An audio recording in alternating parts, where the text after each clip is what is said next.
Welcome and thank you for joining us on the Digits Dynasty podcast, where we are counting down the greatest athletes to wear each and every uniform number, regardless of the sport, regardless of the league. Today we are looking at the number 66. I am here with Curtis, who is getting his kicks on Route 66. How's it going, Curtis?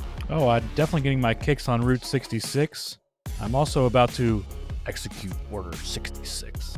You're going to have to explain that one to me. I know it has something to do with Star Wars, but that's... Keeping with the theme, have you ever seen the movie Star Wars? I have not seen the Star Wars movie system universe. We're going to have to get a list of movies you have seen and try to talk about those every once in a while. I think the list of movies I have seen is quite low. I've seen enough, and I feel like I understand enough pop culture references that I feel like I have seen a lot of these movies. Okay. Well, Execute Order 66 came in Star Wars. The order was given by Darth Sidious, and he had planted chips, or the dark side had planted chips in all the clones. And then upon giving the order, thousands of Jedi were then eliminated. Sounds great. You're so lame. I do remember we used to do a weekly trivia night, and the host of the trivia was quite a Star Wars fan. He would go through the scores every round, and I feel like every round there happened to be someone who had 66 points, and every single time he'd be like, execute Order 66, and I was like, cool, I great. Loved it. Shout out to Dave. But now I feel like 8 years later, I'm finally understanding, so this is good. Yeah, I mean, you're in the age bracket where you should at least have seen one of the Star Wars trilogies, maybe not the first one, but at least the second one. I think in 6th grade for band, we played the Star Wars theme song. And I feel like I remember that. And it was, I think, the first. I don't know how it works, but one of the new episodes was coming out. I think the second trilogy. I feel like I should have stopped talking right now. No, your timeline is right. You were in band. I was in band, saxophone. And you haven't seen Star Wars. And I haven't seen Star Wars. Wow, you're a rare breed. I think once I hit high school, there was no more band. So maybe that helps me a little bit. Your band didn't have a high school? Or your high school didn't have a band? I didn't play in the band in high school. Oh, okay. Okay. Fair enough. I'd like to say I was too cool for that, but I was not cool enough for that. I can vouch that you are not too cool for that. I mean, John Williams. I do love me some John Williams. John Williams is the GOAT. There's no... He's the best. I think the best. You go through just the iconic movies that he's done. You got Jaws. You got Star Wars, Indiana Jones, E.T., The Extraterrestrial. Harry Potter. There's the Polar Express we just watched. The list goes on. Home Alone just keeps going. He's one of a kind. He's the GOAT. He is the GOAT. Okay, I got my Star Wars Execute Order 66. You wanted to start it off with Route 66. I wasn't as excited about that. I wanted to get straight to the exciting part of executing Order 66. Now, one last point. It doesn't matter if you kill all the Jedis, because the Force is all about balance. You can't have more good than bad. It always has to be balanced. So that's why if you notice when you watch Star Wars, the dark side wins, then the good side wins, then the dark side wins. And it goes back and forth because there's this push and pull. Well, spoiler alert, now I don't even have to watch the movies. I saved, 15 hours, 16 hours? What's the limit on spoiler alerts? Like how much time needs to go past before you can openly talk about it? I think in the first 50 years of a film, you can't be spoiling that. It's over 50 years. Is it? I mean, it's got to be getting close. 70s. It was the 70s, yeah. All right, well, don't spoil any more iconic movies, please. That you're not going to watch? That only 1% of the population has not seen. I also haven't seen Lord of the Rings. It's another... Yeah, I think we watched that trilogy during COVID. You know, what are you going to do? You're kind of stuck in the house? Yeah, I think I started the Marvel Cinematic Universe. I may have done that one too. I think I only got halfway through and got kind of bored of it. It just got to be repetitious. But did you watch them in order, or did you just start playing them? I think I did the chronological order. So I think I actually started with Captain America. Yeah, like World War II. Yeah, or whatever, and then World went War up I. from there. Then there was like Captain Marvel before the Iron Mans. They were pretty good. I like them. But yeah, Route 66, or U.S. Highway 66, was one of the original highways in the United States numbered highway system. It was established in 1926 with the road signs being erected the following year. The highway, which became one of the most famous roads in the United States, ran from Chicago, Illinois, through Missouri, Kansas, Oklahoma, Texas, New Mexico, and Arizona, before terminating in Santa Monica in Los Angeles County, California.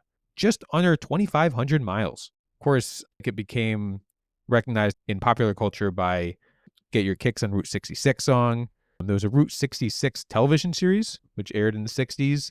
And then more recently, my kids like the movie Cars. That's kind of based along Route 66. Name's Mater. He's a tow mater. Well, I mean, I think, I don't know when Grapes of Wrath came out, but 1939. okay. I mean, that was predates Cars, right? By a couple years. Okay.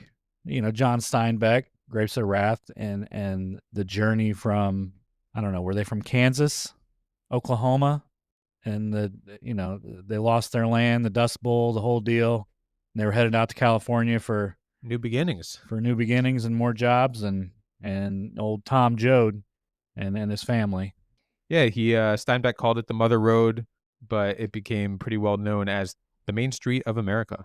I think over time it was replaced by the interstate highway system, and a lot of the route that Route 66 used to take is no longer the fastest route.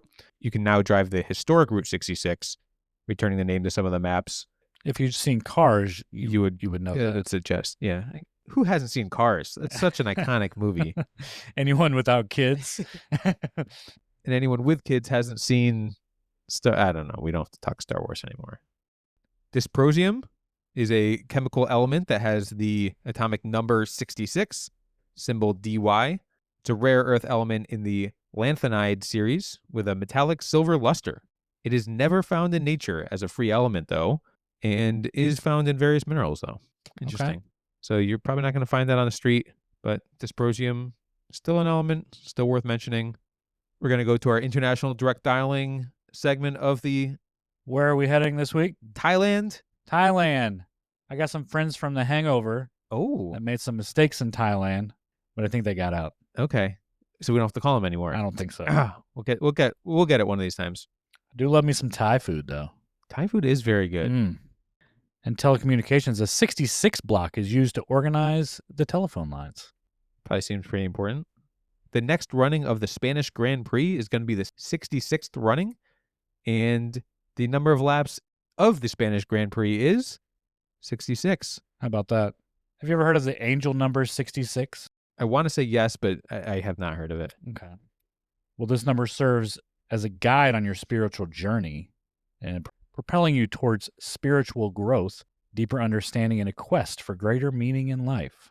So I believe it's basically, if you start seeing the number 66 a lot in your life, it kind of encourages you to open up to the divine realm within and around you. So it's basically a sign that the time is ripe for you to focus on your inner self, to nurture your spiritual awareness, and embark on a profound spiritual journey. There you go. So when you frequently encounter this angel number, it often marks a pivotal point in your spiritual evolution. So if you're seeing a lot of the number 66... Or listening to a podcast about the number 66? Exactly. It may signify that you are ready to take the next step in your spiritual development. Oh. I bet a lot of people got some spiritual development driving Route 66. I know that's even today, I feel like that's a kind of a bucket list item to drive the historic Route 66. For sure. Get an old vehicle, an old Chevy. Well, and if there are signs for Route 66 along the way, you'd be like, goodness. 66. Oh, there's 66 again. Wow. Oh, another 66. I'm really on my journey. It's just a gift that keeps on giving there. The longest field goal in NFL history was a 66-yarder kicked by Justin Tucker. Man, where do we stop? Where does it end? 66 yards. I mean, I don't know. At this point, because that was the one he kicked kind of as time expired against the Lions, right? Well, yeah, that's the only time you would really even try it. Otherwise, they're going to get the ball at the 34-yard line. 44? 34. You got to take away the 10 yards from the end zone, though, right? 66 yards? 66. Oh, okay. Fair enough. Right. We'll keep that in. So they would have a 44. Yeah, no, you're right. Still You not. keep that in. Still, you don't want to give him the ball in your own Yes, territory. so there is 10 yards for the end zone. But even when he kicked that, I feel like he did like a crow step or a crow hop to really, because you never kick it that far, so you really need that extra little oomph. And that hit the crossbar, I believe. Really, I think he kicked it exactly 66 yards. I Wow. don't think he could have. I think if he was at 66.5, I don't know if he would have made that. Well, it makes me question where, because I got to be honest with you, I hate seeing a game end on a 66-yard field goal because everyone on the field's played the entire game to take the ball up and down the field, and then one guy with the cleanest uniform in the whole stadium goes out and just crow hop kicks one to win the game. See, I'd rather see that than a 34 chip shot for the win, 34-yard chip shot for the win, or just like an easy one. At least by kicking a 66-yarder, the kicker actually has to prove his worth and that he deserves to be a professional kicker. I mean, I would rather just eliminate the field goal. Wow. Maybe not altogether, but last 2 minutes, no more field goals. Overtime, no field goals. Like, just stop kicking them 60 yards. Like, I don't understand. So get a touchdown to go up 3 points with 30 seconds left, and now they're going to run one play and kick it 66 yards to tie it. I mean, I don't like it. I don't like it. I don't like it. Wow. You don't like it? No, I don't like it. I like the idea of getting rid of field goals in overtime, though. It seems like, I feel like you should have to, football's a scoring game. You got to get in the end zone. I feel like that should have to score a touchdown to win the game. You can't be scoring on a little field goal. I agree. I mean, we had that game, Georgia Tech went 8 overtimes a few weeks ago, and I think they can only kick a field goal in the first 2 overtimes. Yeah, after that, they go for 2, right? Every time? Or no, they can only kick it in the first one. Well, they can kick it in the second one, but no extra points in the second one. They have to go for 2. And then each team gets one play from the 3-yard line to score. And you either do or you don't. It's exciting. It seems fair. Yeah, both teams have a chance to really, if you're going to kick a field goal, you know it's going to go in. It should be going in. Right. And so this gives a chance for, your offense to prove they can get 3 yards, the defense a chance to prove they can stop you from getting 3 yards. I think it should be an NFL rule. I like the college overtime rules better than the NFL, I think. Oh, yeah. Forever. Like, it always seemed to make more sense of, let's give both teams a chance here. You've played for 60 minutes. It's been a hard-fought game. Let's even give the fans a little bit more action. Yeah. And I know they kind of changed it a couple times over the last years when I think the first time was when Brady, he scored in overtime against the Chiefs to bring them to the Super Bowl. And then I feel like a year or two later, Mahomes did the same thing against the Bills. Yeah, it just seems like we're paying these guys a lot of money. Fans really enjoy these games. Let's make them even more exciting by giving both teams a chance to do it. Yeah, I think one of my favorites was Tebow, though. Timmy Tebow. You're only saying that because we're in Florida here, I think. Well, we are in Tebow country, and then there's always Matt Hasselbeck. You remember that one? Oh, it was when he won the toss, and then it was like, yeah, we're gonna receive it and score and win the game. I think he threw a pick 6 on the first. I think it was the first play. Yeah. Yeah, I don't think the NFL is going to be calling us for any rule changes, but I think we can start our discussion of the greatest numbers 66s with football. Sure. I mean, I'm not too skilled in offensive linemen, but 66 tends to be an offensive lineman number. So here we go. Yeah, quite a few offensive linemen. A lot. Yeah, I mean, that's the typical 66. You're going to find the biggest guys on the field here. Not too many touchdowns, not too many stats. You know, the unsung heroes in the trenches. Most recently, Alan Faneca. He played for the Steelers. 6-time first-team All-Pro and 9-time Pro Bowl selection. Won a Super Bowl ring with the Steelers. In Super Bowl 40, they defeated the Seahawks, and he was elected into the Football Hall of Fame in 2021. Yeah, there's not too many stats to talk about these guys. Another offensive lineman, Larry Little, played college football for the Bethune-Cookman Wildcats. He signed with the San Diego Chargers as a free agent and then was traded to the Dolphins, where he played the rest of his career and was one of the best guards in the NFL. 5-time Pro Bowl selection, 7-time All-Pro as well. He was the starting guard for that team that the Dolphins, who won Super Bowl VII during their perfect season in 1972, and then winning the Super Bowl the following year as well. He was elected to the Pro Football Hall of Fame in 1993. Tom Nalen, center for the Broncos for 14 years. He blocked for 6 different 1,000-yard rushers and 1 2,000-yard rusher over his career, and then finished his career with 2 Super Bowl back-to-back champions, as did his quarterback. I mean, I feel like those are stats right there. I feel like if you're blocking for 1,000-yard rushers, and I feel like this position is a lot of longevity too. It's, 14 seasons. All for the Broncos. You like that? I do. Oh, you always like you. Oh, yes, you for like one when they, team. yeah. I was like, I don't know. Not that they had to Indifferent about the Broncos, but okay. Ray Nitschke. Oh, yeah. Go to the other side of the field. He spent his entire 15-year career as a linebacker for the Green Bay Packers, and he was enshrined in the Pro Football Hall of Fame in 1978. And he was the anchor of that defense for Vince Lombardi in the 60s, leading the Packers to 5 NFL championships and victories in the first 2 Super Bowls. So he was elected into the Pro Football Hall of Fame in 1978, and every year the Hall of Fame has a luncheon the day before its induction ceremony, attended by most of the living members and honoring all the new inductees. He always spoke at this luncheon, telling the new inductees what a great honor they were receiving, and that they were now members of the greatest team of them all. Following his death, the Hall named the luncheon after him. I think being a linebacker in the 60s has got to be tough. In 1960, there's a story where on the Packers practice field, there was a 1,000-pound steel coaching tower that was blown over by a strong gust of wind, and it fell on top of Nitschke. Lombardi ran over to see what happened, but when he told it was falling on Nitschke, he said, "He'll be fine. Get back to work." Should do that in like an Italian accent, I guess. "He'll be fine. I get back to work." Is that how Lombardi talked?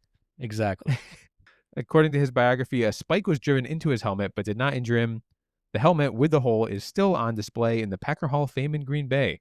Although he was known for his hard hitting, he was an athletic all-around linebacker and actually intercepted 25 passes over his career. So Nitschke was known to not talk to rookies in practice. So it was like, you just didn't talk to rookies. If you're a veteran, you just didn't talk to them. And then 1971, he started to get into the full decline of his career and was ultimately replaced by a rookie. That's got to. He's got to feel that sting stung a little. But he kind of represents the Green Bay Packers, like that's the accent. The Green Bay Packers. God, family, and the Green Bay Packers. You should do the rest of the podcast talking like Vince Lombardi. I feel like that'd be. I don't think you would last more than like 10 seconds. But that's all I got. You know where I got that was from Jimmy Valvano. Yeah, that speech. I love that speech. I try to listen to that speech as often as. I feel like it sometimes just kind of comes up. I'm like, I got to listen to that. It's short, sweet, but it's just such a impactful speech. His speech with the ESPYs when he got the Arthur Ashe Courage Award. Yeah. That's a good speech. Well, the part I'm referencing is when he goes to coach for the first time. He's like 20 or 21 years old. And yeah, Rutgers, was it? He read a, Vince Lombardi book or something. And he said, he got his team riled up by going in, he waited till the last minute right before the game, and the players are like, where's Lombardi? We can't go out there. And Lombardi comes in and he's like, it's God, family, and the Green Bay Packers. So he goes into his team and waits. It might have been like the JV squad of high school or something. Yeah, I don't even think it was like the varsity team of Rutgers. And he pushes the wrong door that's locked, and then he goes in. And he's talking to his Rutgers team, and he says it's God, family, and the Green Bay Packers. Yeah, it's you got to get the team right. So he botched it. But the way he's such a good storyteller. He turned out to be a pretty decent coach, though. So pretty decent coach. Wearing number 66, we have the only football player in the Hall of Fame who never actually played in the NFL. Billy Shaw played his whole career with the Bills when they were still in the AFL before the merger. And so he was a all AFL selection 5 times, named to the all AFL team. And he retired after the 1969 season. In 1999, he became the first and only player inducted into the Pro Football Hall of Fame without ever playing in the NFL. During his speech, though, he made a little faux pas, and he forgot to thank his wife. He's still paying for that. So he's thanking everybody, coaches, players, and he got back to sit down, and his daughter's like, "Hey, Dad, you forgot to thank Mom." Oof. And I think he like went back up and did apologize and thanked her and then apologized to her later. But yeah, you can't come back from that. No. That's a mistake I don't think you would ever make to our wives. I'm not sure I've ever made a mistake in marriage, but I always try to recognize. I thought I made a mistake once, but that was actually a mistake, and I didn't make the mistake. So did you know that Kirk Cousins wore the number 66? The quarterback? The quarterback took the practice field wearing number 66. Interesting. And he did that to honor his teammate, Ryan Wright, who was a punter. The story goes that Ryan Wright was given number 66 his rookie year on the practice squad, ended up making the team, and then came back for his second year. When he came back, he had taken the number 14 with the team, and that's the number he wore in the practice. And Kirk Cousins said, I think you should wear 66 in practice because, that's the number you were given in the first year. And that's where it all started. And Ryan Wright said, no, I'm number 14, and that's the number I'm going to wear. So Kirk Cousins came out first day of practice wearing that number 66 and said, one day you're going to look back and wish you had worn 66 on the practice team. It's a pretty cool story. Yeah. We'll move on to basketball, where we only have 5 players who have ever worn the number 66. Andrew Bogut, who was a former first overall pick, he wore 66 with his last team in the NBA when he signed with the Los Angeles Lakers. He made his debut for the Lakers in October of 2017, had 3 fouls and 3 turnovers in his first game. Not a good start. And by January, he was waived by the Lakers. He did not return to the NBA after that and chose instead to remain in Australia, where his pregnant wife was. Yeah, of course, throughout most of his career, he did wear the number 6. So when he made to the Lakers, he just doubled that number and became 66. Okay. Not sure that 3 fouls and 3 turnovers is going to get him on the wall today, but that was his first game. I don't think he did much better the rest of the year, but still not going to get him on the wall. Another one of the 5 guys was Grady Lewis. He played for 4 seasons with the Phillips 66 Oilers of the AAU and 3 seasons in the Basketball Association of America as a member of the Detroit Falcons, St. Louis Bombers, and Baltimore Bullets. And he was a member of 2 AAU national championship teams with the Phillips 66 in 1940 and 1946. He coached the St. Louis Bombers during the 1948-49 season, and then he went to work for the Converse Shoe Company. He went on to invent the Converse All-Stars shoe, although he did not get the recognition as the famous marketer Chuck Taylor was accredited due to his popular name. He was inducted into the Southwestern Oklahoma State Hall of Fame in 1970, but those Chuck Taylors should actually be called the Grady Lewises. Doesn't have the same ring to it. It doesn't, and that's what they said. Said, I'm the marketer, I got the name. Let's call it by my name, even though I did not invent those shoes. That's pretty interesting, though. I did not know that. No. I thought it was Chuck Taylor. Well, why wouldn't you? Yeah. Last basketball player worth mentioning here, Scot Pollard. I think we've mentioned him in a past episode. He wore the number 66, and he jokingly claimed he chose to wear it because he wouldn't be allowed to wear a jersey with 3 6s.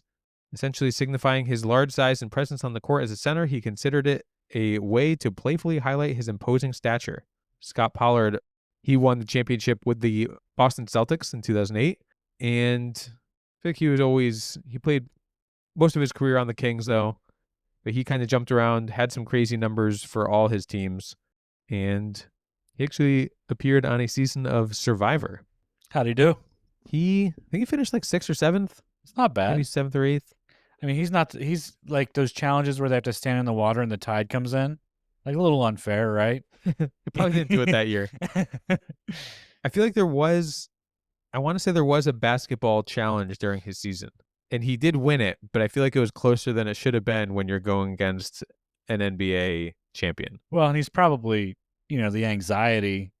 Okay, I'm the basketball guy. I've Yeah, got a to, lot of pressure. shoot this coconut into a palm leaf basket. There have been a lot of athletes on Survivor. Jimmy Johnson, not that he's an athlete, but he's sports guy. Yeah, he played I'm sports. sure he did. Culpepper, Jeff Kent. That was Brad Culpepper, right? Not Dante. Brad Culpepper. He's a Survivor legend. And Tampa Bay legend down here. Yeah. You see him on the billboards. Oh, yeah. He's an attorney. Culpepper and Kirkland. And it's a Survivor guy. And we'll get him in on this. This will be the... What number was he? Culpepper wore 77, 73, and 76. Okay, we'll talk about him more. So 77 while he played for the Vikings. 9 years. He had won, because he played for the Florida Gators as well. We already mentioned Tim Tebow earlier. But he had won, I believe, the award for, it's like the equivalent of the Heisman, but it was like the Scholar Athlete Award for the entire college football. He had won that. Well, nothing tops Survivor. He won, right? And his wife won too? Or they met on Survivor? So they played on a blood versus water season where they both played like together.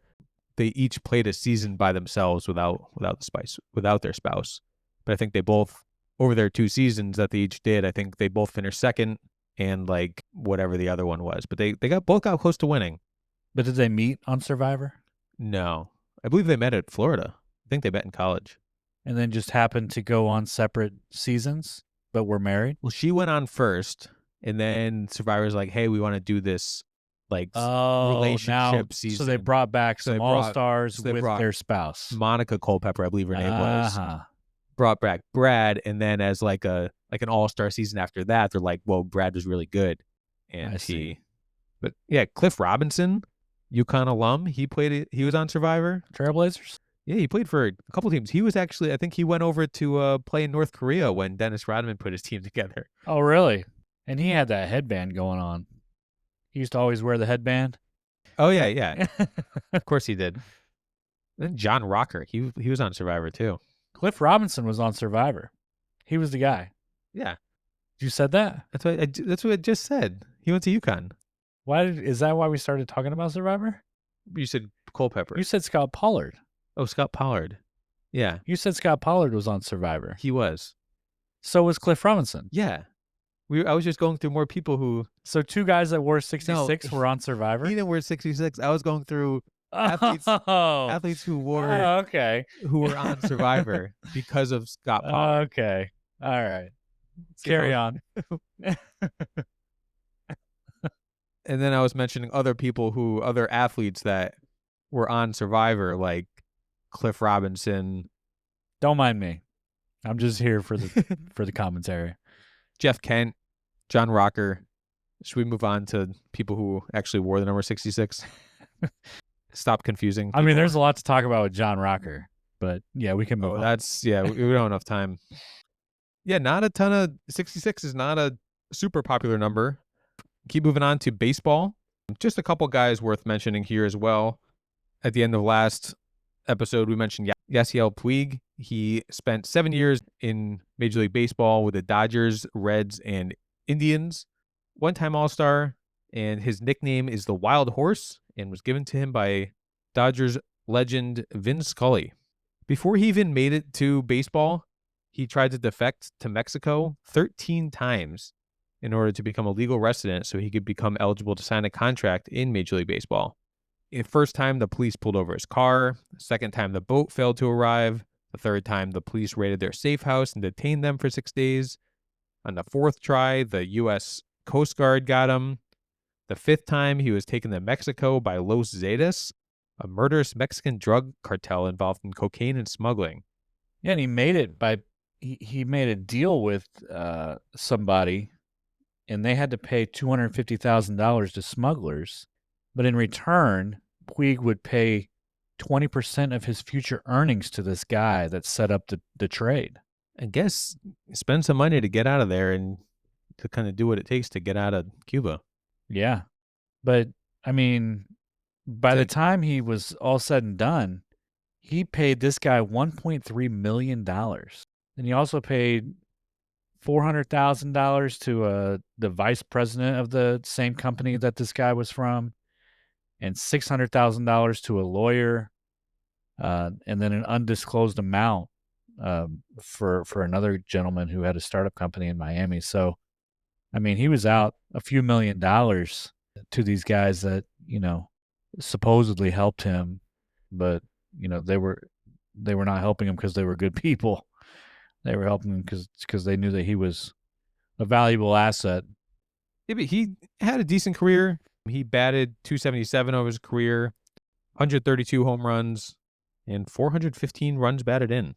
Oh, when he burst on the scene, he was definitely what they call him, the wild horse. He had a cannon for an arm. He was hitting home runs, stealing bases, just hustling all over the field. I think eventually the mental side caught up to him, and he couldn't perform as well over a long period of time, and now plays in Mexico again. Juan Guzman was born in 1966, a one-time All-Star and two-time World Series champion. He wore 66 for the first 4 years of his career. In spring training in 1996, he changed his number from 66 to 57. He said, "I changed a lot of things, not only my number. I changed a lot of personal problems that I cannot explain to anybody. I'm going to be a new me this year." He did pretty good with the 66 on his back. Got Rick Ankiel. He wore 66 during his first stint with the Cardinals when he was a pitcher. A shortened pitching career for Ankiel. He kind of got a case of the yips there. How many years did he pitch? It was 3 years. He debuted in 1999, and his first season in 2000 at the age of 20, he had an 11-7 record, 3.50 ERA, and 194 strikeouts. He had a 94 to 97 mile an hour fastball, a solid sinker, a fall off the table curveball, and his strikeout batter rate was 9.98 strikeouts per 9 innings, which was second in the National League only to Randy Johnson. He only allowed 7 hits per 9 innings, second only to Chan Ho Park. He received the Sporting News Rookie Pitcher of the Year. But yeah, then you mentioned his yips when he finally made it to when they were in the playoffs. I think it was the divisional series. In the first game, he didn't allow a run to the first 2 innings, and then in the third inning, he allowed 4 runs on 2 hits, 4 walks, and 5 wild pitches before being removed with just 2 outs. He shrugged off the event, joking that he was the first pitcher to throw 5 wild pitches in an inning since Burt Cunningham of the Players League in 1890. In his next start, Game 2 of the National League Championship Series against the Mets, he was removed in the first inning after throwing 20 pitches. 5 went past the catcher. Only 2 were official wild pitches since there were no runners on base, and the first of which sailed over the head of the Mets hitter Timo Perez. He appeared in the 7th inning of Game 5, facing 4 hitters and 2 more wild pitches, and they ended up losing the series. And they eventually kind of set him down to the minors to try to figure out his issues. Yeah, that was a tough watch. I was, being a Cardinals fan, it was hard to watch. They kept bringing him back, and you thought, okay, they figured it out. It was just an anomaly. It's not going to happen again. And then, sure enough, it did. Can you imagine being one of those Mets batters, though? Yeah, you almost worried. Oh my God, it's like Major League with Ricky Vaughn at the mound. They did bring him back to play outfield, center field. Yeah, it's crazy. He worked his way back. He went back down to single A, I believe. And then, worked his way all the way back up. This time he wore number 24. I remember there was that one, I think when he came in, he had a home run in his re-debut. I don't know what you'd call that, but when he got his call up again, I believe he had a home run. May have had a home run, and then I don't know if it was the first game, but it was early in his call up. He threw somebody out at home from center field. Yeah, that was and it's solid like, throw. Oh, okay, this guy's gonna really, really, be something in the field. And turns out it didn't go for much longer after that, I don't think. But kind of too bad. It's just so weird how this happens to professional athletes, especially in baseball. There's been a couple guys we've talked about with, John Lester can't throw to first, Chuck Knobloch can't throw to first from second, and now we've got Ankiel who, threw 27 wild pitches in a playoff game. So it's just weird how it gets in your head, and even at that level, you can't get it out. Yeah, it's impressive that you obviously it happens, and typically it's like a psychological thing that you kind of do, but the fact that he had the fortitude to kind of admit, yes, this is a problem, but then to have just the determination to then work your way back up from the minors all the way back up to the majors, and then he played as a fielder for quite a number of years after making his way back to the majors. That's pretty inspiring. Yeah, it really is. Interesting little tidbit. The last three guys we mentioned, Guzman and Keel and Puig, they were all runner-up rookie of the years in their leagues when they wore 66 in their rookie seasons. They lost out to Chuck Knobloch, Rafael Furcal, and Jose Fernandez. It's pretty interesting. Chuck Knobloch, huh? I know. The last guy mentioning for baseball, Justin Morneau. In 2013, he made his debut with the Pirates. He played first base and wore number 66. He had worn number 33 in Minnesota, but due to the number being retired in Pittsburgh in honor of Honus Wagner, he just doubled it. In 25 games as a Pirate, he batted .260 with 3 RBI. I think now we're moving on to the sport where I think our greatest is going to come from, or at least my favorite. We're going to move to the NHL, where Mario Lemieux, he wore 66 his whole career with the Pittsburgh Penguins. He was quite good. He was all right. And being compared to Wayne Gretzky throughout his whole kind of childhood, he chose to just take the number 99 that Gretzky wore and just flip it over. There was a handful of guys who had worn the number 66 as well and have now kind of worn it since to honor Mario Lemieux. But let's talk about Mario Lemieux. They called him Super Mario. He lived up to the hype that was thrust upon him by scoring on his first shift in his first game. The Pittsburgh Penguins did win the Stanley Cup with Lemieux, and he was quite a goal scorer. A couple other nicknames that he had: Super Mario, Mr. 66, the Magnificent. You just call him Super Mario. I think that works. He played parts of 17 seasons between 1984 and 2005 and actually bought the franchise in 1999. They had gone bankrupt, and he's like, I'll buy it, and continue to be the best player on the team. He led Pittsburgh to consecutive Stanley Cup championships in 1991-92, and then the Penguins won additional titles under his ownership in 2009, 2016, and 2017. He's the only man to have his name on the cup as both a player and an owner. He won an Olympic gold medal in 2002 for Team Canada, and he won the Most Outstanding Player 4 times, the Hart Trophy as the MVP 3 times. It goes on and on. He was the points leader 6 times and the MVP of the playoffs twice.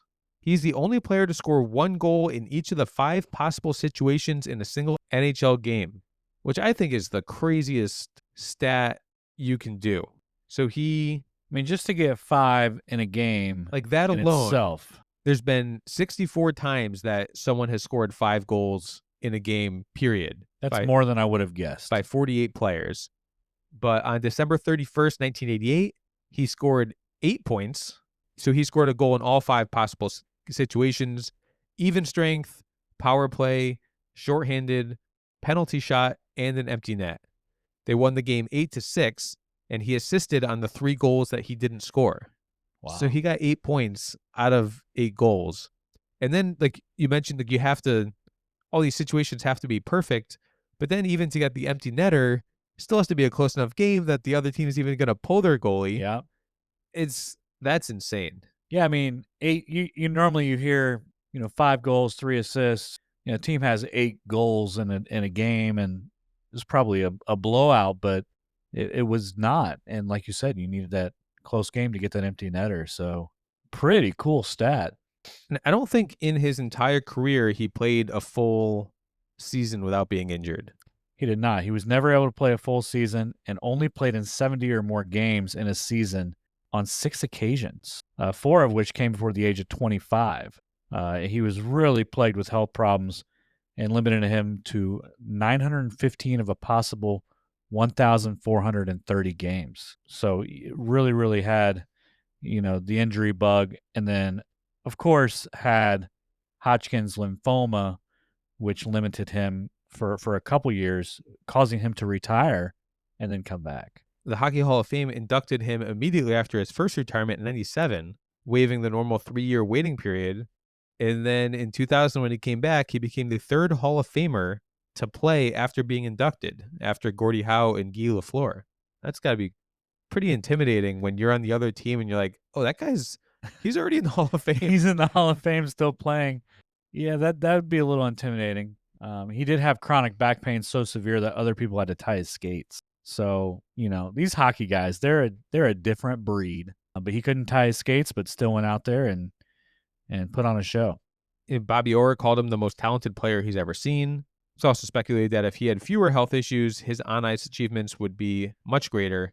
And even that, he ranks second in NHL history with a .754 goals per game average, just behind only Mike Bossy, who had a 7.62, which is crazy that Wayne Gretzky's wasn't higher than that. I guess he has played a lot more games, but Lemieux, so the more you play, the lower that ratio goes.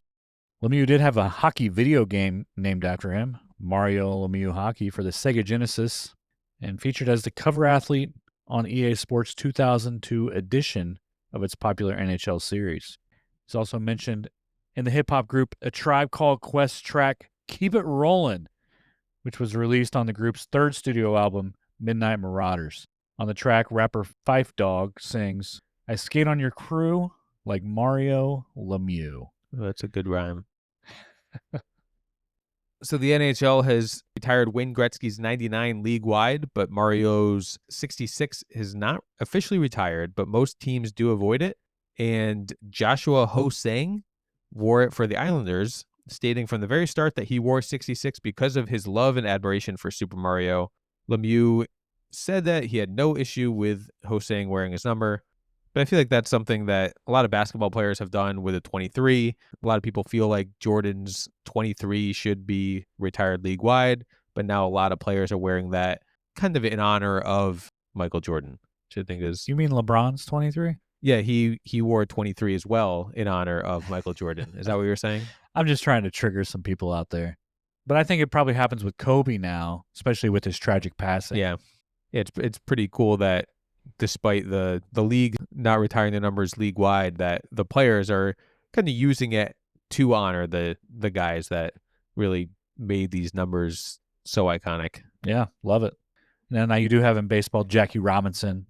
His number has been retired league-wide, number 42. And then basketball, you have Bill Russell, number 6, league-wide. And then obviously hockey, you have Wayne, the great one, Gretzky.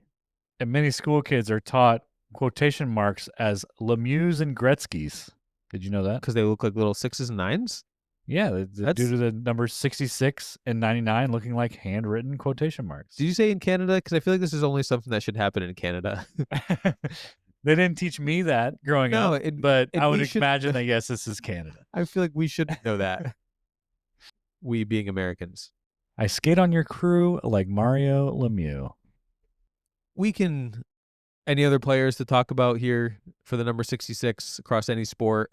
No, I mean, we covered Scot Pollard. Rick Ankiel. Yep.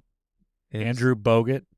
I mean, some really, really high-performing athletes here.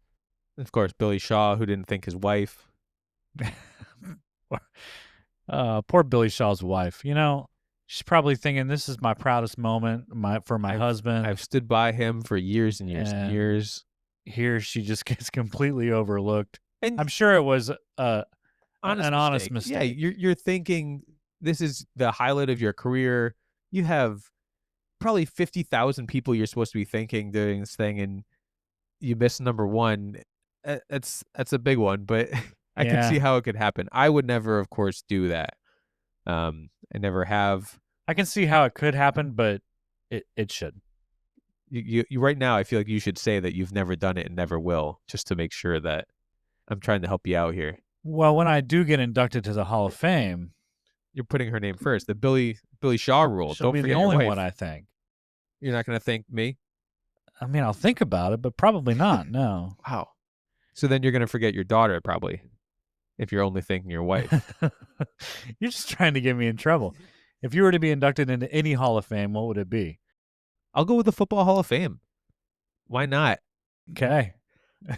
I'll be I'm not sure what my contribution to the sport will be, but I feel like to be a Football Hall of Famer has got to be that'd be pretty good. That'd get you into some restaurants. Yeah. What about you? I'd be in the Hall of Fame of being able to drive fast without getting a speeding ticket. That's something to be proud of, I guess. I don't think there's much debate here as far as who our greatest 66 is. Is there anyone other than Mario Lemieux? Ray Nitschke, I think, was pretty impressive, and he pretty instrumental in that Green Bay Packers of the 60s. But I think Mario Lemieux is just, I think, head and shoulders above everyone else. Yeah, I mean, Supreme Chancellor Sheev Palpatine, Execute Order 66. So does that mean anyone that wore the number 66 is out? Are we not actually allowing 66 to make it to the wall? No, I don't have any argument with Mario Lemieux. I think that he's head and shoulders above the rest. He has all the accolades, done it as a player, and now he's done it as an owner. I'd be honored to have the Penguins jersey hanging up. Sweater, I think, is what they call it in the NHL. Ooh, I do love how they wear sweaters. Well, it's so cold on the ice. It is. So let's raise it to the rafters. 6'4", 235 from Canada, Mario Lemieux. Here's Lemieux. The center penalty coming up. Look at Lemieux. Oh my heavens. What a goal. What a move. Lemieux. Oh baby. Les Magnifiques. Mr. 66, Super Mario. It's going to be a good, we got the black and yellow up on the wall, 66. Nice addition there. Yeah, joining fellow captain Marc Messier. Pretty iconic hockey guys up on the wall there. For sure. I mean, everyone on our wall is pretty iconic. That is true. All right, so let's look at what we have coming up next week. We'll spin the wheel.